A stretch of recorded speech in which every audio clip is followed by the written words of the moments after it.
नमस्कार दोस्तों, स्वागत है आप सभी का आज के मुख्य समाचार के इस वीडियो में। जी हां दोस्तों, मोदी सरकार की तरफ से बड़ी और महत्वपूर्ण खबर की अपडेट निकल कर आ रही है, जिसकी सटीक जानकारी हम आपको इस वीडियो में देंगे। बस आप इस वीडियो के साथ अंत तक बने रहिए। इसी के साथ ही दोस्तों, आज की बड़ी खबरों के बारे में बात करेंगे तो बिना मास्क के अगर अकेले गाड़ी चला रहे हैं तो अब नहीं देना होगा जुर्माना। और अगली बड़ी खबर की बात करें तो अब पशुओं का भी बनेगा आधार कार्ड, सरकार ने शुरू की नई योजना। और अगली बड़ी खबर की बात करें तो आरबीआई की घोषणा के बाद बंद हो गया ये बैंक, जल्द चेक करें कहीं यहां आपका खाता तो नहीं। और अगली बड़ी खबर की बात करें तो प्लास्टिक का उपयोग करते पाए जाने पर अब लगेगा 1 लाख का जुर्माना, सरकार ने जारी किया आदेश। और अगली बड़ी खबर की बात करें तो लद्दाख में तनाव के बीच दक्षिण पैंगोंग में टैंकों और सैनिकों को बढ़ा रहा है चीन, युद्ध के मिल रहे हैं संकेत। और अगली बड़ी खबर की बात करें तो पबजी बैन के बाद आ रहा है देसी ऐप फौजी, भारत की वीर ट्रस्ट को जाएगी गेम की कमाई, अक्षय कुमार ने किया लॉन्च। और अगली बड़ी खबर की बात करें तो बिजली का बिल हो जाएगा जीरो, सिर्फ 7,500 रुपए में लगवाइए ये सिस्टम। पूरी खबर जानने के लिए बने रहिए हमारे साथ। जी हां दोस्तों, ऐसी और भी कई बड़ी खबरों की अपडेट निकल कर आ रही है, जिसकी सटीक जानकारी आपको इस वीडियो में देंगे। लेकिन उससे पहले आपसे एक छोटी सी रिक्वेस्ट है कि मुझे इस वीडियो को बनाने में बहुत मेहनत लगती है, तो इस मेहनत के लिए वीडियो पर एक लाइक जरूर कीजिएगा। साथ ही वीडियो के नीचे दिए गए इस लाल बटन को दबाकर चैनल को सब्सक्राइब कीजिए और इस घंटी को भी दबाइए, ताकि आपको दिन भर की बड़ी खबरों की जानकारी लगातार मिलती रहे।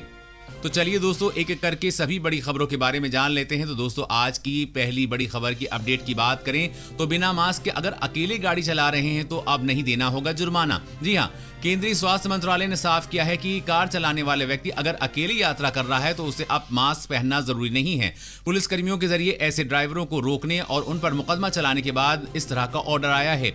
स्वास्थ्य मंत्रालय द्वारा जारी दिशा निर्देशों में ऐसा कोई निर्देश नहीं है कि अकेले कार चलाने वाले व्यक्ति को मास्क पहनना आवश्यक है। अगर आप कई लोगों के बीच एक्सरसाइज कर रहे हैं तो आपको मास्क पहनना जरूरी है, लेकिन अगर अकेले साइकिल चला रहे हैं तो आपको मास्क पहनने की जरूरत नहीं है। उन्होंने कहा है कि कई लोग आजकल एक्सरसाइज करते हैं, ऐसे में आपको सोशल डिस्टेंसिंग का पालन करना है और मास्क पहनना जरूरी है। लेकिन अगर आप अकेले ही यात्रा कर रहे हैं और अपनी कार में या साइकिलिंग कर रहे हैं तो फिर आपको मास्क की जरूरत नहीं है। और अगली बड़ी खबर की बात करें तो दूध देने वाले पशुओं का भी बनेगा आधार कार्ड, सरकार ने शुरू की नई योजना। जी हां, सरकार की एक अनूठी योजना के तहत लोगों की तरह अब पशुओं के भी आधार कार्ड बनाए जा रहे हैं, यानी कि एनिमल रजिस्ट्रेशन कार्ड। पशुपालन विभाग द्वारा प्रत्येक पशुपालक का उसके पशु सहित पूरा डाटा तैयार कर अपलोड किया जा रहा है। आधार कार्ड बनाने में जैसे आदमियों के फिंगरप्रिंट लिए जाते हैं, उसी तरह पशुओं के एयर टैग को स्कैन किया जाता है। पशुओं के आधार कार्ड बनने के बाद सरकार के पास देश में कुल पशुओं की संख्या, दूध उत्पादन, पशुओं की नस्ल आदि का पूरा ब्यौरा तैयार हो जाएगा। इस प्रक्रिया से सरकार को एक ही फोल्डर में पूरे देश की गाय, भैंस और अन्य पशुओं की कुल संख्या, गाय भैंस के दूध का उत्पादन, पशुओं की नस्ल और उनकी प्रजनन क्षमता के बारे में इकट्ठे जानकारी मिलती रहेगी। वहीं कार्ड बनने के बाद पशुपालक को भी फायदा है, किसान अपने पशुओं को ऑनलाइन कहीं भी बेच सकता है। दूसरा, इस कार्ड के बनने के बाद पशु क्रेडिट कार्ड बनवाकर किसान पशु पर लोन आसानी से ले सकता है। और अगली बड़ी खबर की बात करें तो पबजी को भारत में बंद करने पर रोया चीन, कही ये बड़ी बात। जी हां, भारत सरकार ने लोकप्रिय गेमिंग ऐप पबजी सहित चीन की कंपनियों से जुड़े 118 अन्य मोबाइल ऐप पर बुधवार को प्रतिबंध लगा दिया, जिसके बाद आज चीन की प्रतिक्रिया आई है। गेमिंग ऐप पबजी समेत 118 चीनी ऐप पर बैन लगाने के भारत सरकार के फैसले पर चीन ने अपना विरोध जताया है। चीन ने कहा है कि मोबाइल ऐप पर भारत का प्रतिबंध चीनी निवेशकों और सेवा प्रदाताओं के कानूनी हितों का उल्लंघन है।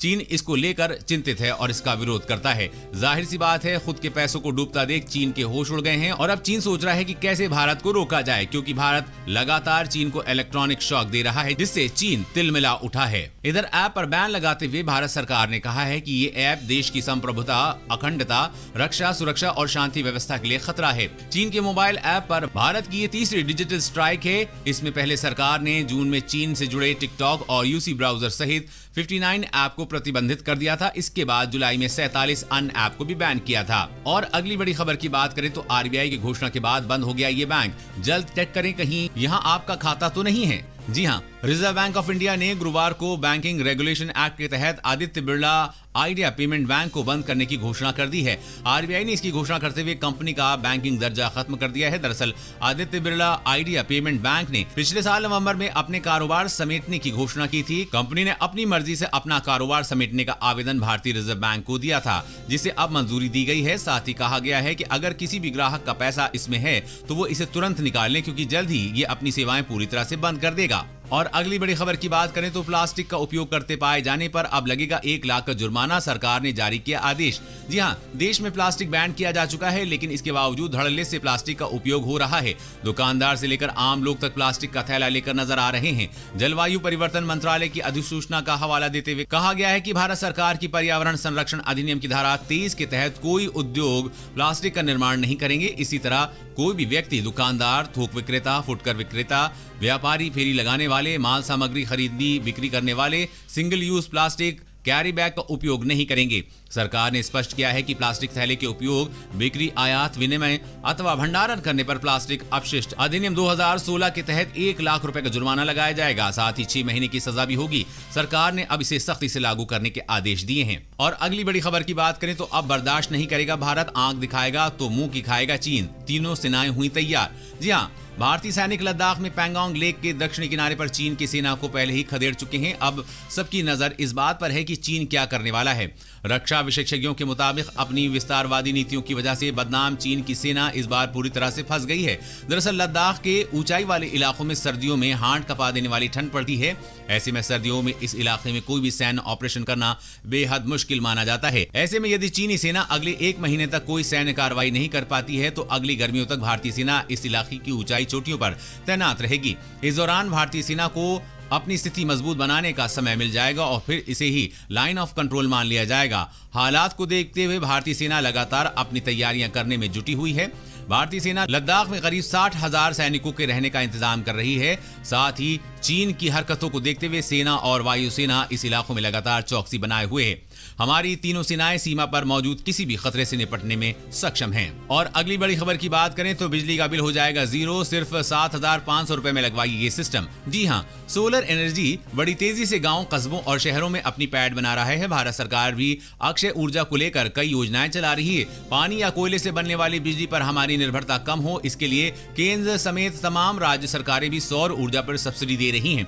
आज खेत खलियानों से लेकर घर, दफ्तर, फैक्ट्री में तो सौर ऊर्जा का इस्तेमाल हो ही रहा है। बस, कार और ट्रेनें तक अब सौर ऊर्जा से चल रही हैं। इसी बीच हरियाणा सरकार भी एक नई स्कीम लेकर आई है। आपको बता दें कि हरियाणा सरकार मनोहर ज्योति योजना के तहत हर परिवार को एक 150 वॉट का सोलर सिस्टम दिया जाता है। सोलर सिस्टम के साथ लिथियम की बैटरी भी दी जाती है। इस सिस्टम से 3 LED लाइट, एक पंखा और मोबाइल चार्जिंग पोर्ट चलाया जा सकता है।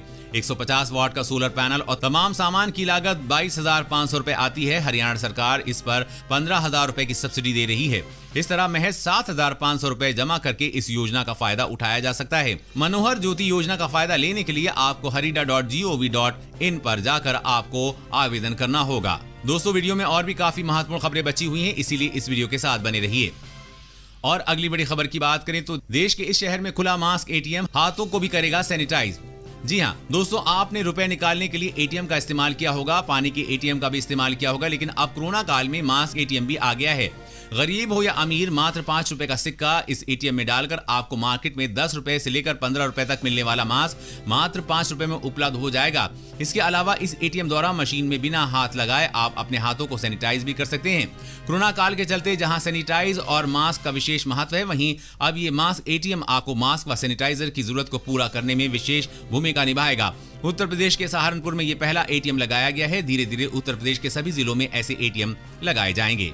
और अगली बड़ी खबर की बात करें तो PUBG बैन होने के बाद आ रहा है देसी ऐप फौजी। भारत के वीर ट्रस्ट को जाएगी गेम की कमाई, अक्षय कुमार ने किया ऐलान। जी हाँ, भारत में PUBG को बैन कर दिया गया है। PUBG बच्चों और युवाओं के बीच बहुत पॉपुलर रहा है। भारत में PUBG खेलने वाले लाखों की संख्या में रही हैं, जिसमें अधिकतर यूजर्स युवा हैं। यूथ में PUBG एडिक्शन इतना ज्यादा हो रहा है कि अब वो ऑल्टरनेटिव गेमिंग एप्स खोज रहे हैं। इसी बीच बॉलीवुड एक्टर अक्षय कुमार ने सोशल मीडिया पे पोस्ट करके नए गेमिंग ऐप फौजी की जानकारी दी है। इस ऐप को जल्द लॉन्च किया जा सकता है। अक्षय ने लिखा है, फौजी गेम में प्लेयर्स को एंटरटेनमेंट के साथ साथ हमारे सोल्जर्स के बलिदान के बारे में जानने को मिलेगा। उन्होंने बताया कि इस गेम में जो भी प्रॉफिट होगा इसका 20% भारत के वीर ट्रस्ट को जाएगा। ये ट्रस्ट होम मिनिस्ट्री ने शहीद जवानों के लिए परिवार वालों की मदद के लिए बनाया है। यानी इस गेम से जो भी कमाई होगी उसका 20% हिस्सा भारत के वीर जवानों को जाएगा। इससे जिससे शहीद जवानों के परिवार वालों को मदद मिलेगी। अगर आप भी मानते हैं कि देश में एक अच्छी पहल है तो कमेंट करके बताइएगा, साथ ही वीडियो पर लाइक करें। और अगली बड़ी खबर की बात करें तो आपके पड़ोस वाले पोस्ट ऑफिस में जल्द ही मिलेगी बिजली, पानी के बिल भरने से लेकर 73 सेवाएं। जी हाँ, कोरोना महामारी के कारण इस समय लोगों को एक छत के नीचे सभी सेवाएं देने के लिए अब डाकघरों में भी कॉमन सर्विस सेंटर यानी कि CSC शुरू किए जा रहे हैं। इसकी शुरुआत प्रथम चरण में आगरा के प्रतापपुरा स्थित प्रधान डाकघर में ये सेवा शुरू की गई है। यहाँ पर केंद्र व राज्य सरकार से जुड़ी 73 सेवाएं मिलेंगी। आपको बता दें कि जल्द ये सेवाएं सभी पोस्ट ऑफिसों में शुरू की जा सकती हैं। अभी तक पोस्ट ऑफिस में लोग डाक संबंधित कार्य, बचत खाता या आधार कार्ड बनवाने जाते थे, लेकिन अब यहाँ पर आम जनता के लिए कई सेवाओं की संख्या बढ़ जाएगी। देश भर के डाकघरों में कॉमन सर्विस सेंटर की शुरुआत की जा रही है। इस सेंटर पर जन्म या मृत्यु प्रमाण पत्र, पैन कार्ड और पासपोर्ट के लिए आवेदन, प्रधानमंत्री आवास योजना, PM फसल बीमा योजना, आयुष्मान भारत योजना के लिए भी आवेदन करने की सुविधा मिलेगी। इसके साथ मोबाइल और DTH रिचार्ज, फास्टैग, बिजली, पानी, टेलीफोन, गैस का भुगतान भी कर सकेंगे। बस, ट्रेन और हवाई जहाज के टिकट बुकिंग भी यहीं से हो सकेगी। और अगली बड़ी खबर की बात करें तो लद्दाख में तनाव के बीच दक्षिण पैंगोंग में टैंकों और सैनिकों को बढ़ा रहा है चीन। जी हाँ, जम्मू कश्मीर के लद्दाख में स्थित पैंगोंग झील के पास हुई भारत और चीन की सेनाओं के बीच झड़प के बाद जिस तरह से भारतीय सेना ने चीन के सैनिकों को खदेड़ा है, उसके बाद से चीन सीमा पर अपनी सेना की ताकत बढ़ाने में जुट गया है। खबर है कि पैंगोंग झील की दक्षिणी किनारे पर चीनी टैंकों और पैदल सैनिकों की संख्या को तेजी से बढ़ाया जा रहा है। चीन अपनी तोपों को वास्तविक नियंत्रण रेखा के आसपास ही तैनात करने में जुटा हुआ है।